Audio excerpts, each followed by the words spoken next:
ഓ സഹോദരന്മാരെ, അല്ലാഹുവിനെ തഖ്വ ചെയ്ത് ജീവിക്കുന്ന ആളുകൾക്ക് ദുനിയാവിൽ അല്ലാഹു തആല ഓഫർ ചെയ്ത ഒരു സംഗതിയാണത്. വമയ്യത്തഖില്ലാഹ യജ്അൽ ലഹു മഖ്റജാ. മുത്തഖീങ്ങളായിട്ട് ജീവിക്കുന്നു, അവർക്കൊരു കുറവും വരാനില്ല. എല്ലാ വിഷയത്തിനും അല്ലാഹു അവർക്ക് പരിഹാരം നൽകും. വയർസുഖുഹു മിൻ ഹൈതു ലാ യഹ്തസിബ്. അവിചാരിത മാർഗത്തിലൂടെ അല്ലാഹു തആല അവർക്ക് നൽകേണ്ടതൊക്കെ നൽകും. അതേ, അതിന് തഖ്വയാണ് അടിസ്ഥാനം. ആ തഖ്വ വിട്ടേക്കരുത്, മുത്തഖീങ്ങളെ സ്വഭാവത്തിൽ നിന്ന് മാറിപ്പോകരുത്. ഇബ്നു മസ്ഊദ് റളിയല്ലാഹു അൻഹു പറഞ്ഞില്ലേ, മുഅ്മിനായ മനുഷ്യന്റെ ഖൗഫ്. ഏത് രൂപത്തിലാണ് മുഅ്മിനായ മനുഷ്യന്റെ ഖൗഫ്? മുഅ്മിനായ മനുഷ്യനിൽ നിന്ന് എന്തെങ്കിലും ഒരു വൈകല്യം സംഭവിച്ചു പോയാൽ, മുഅ്മിനായ മനുഷ്യൻ അതേ ഒരു മലയുടെ താഴ്ഭാഗത്ത്, ഒരു മലയുടെ താഴ്വരയിലാണ് അവൻ ഇരിക്കുന്നത്.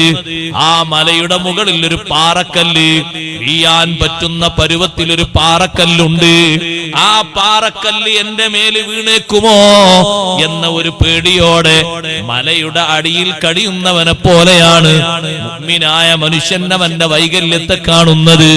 സുബ്ഹാനല്ലാഹ്, മുത്തഖീങ്ങളെ ഖൗഫാണത്, മുത്തഖീങ്ങളുടെ ഭക്തിയാണത്.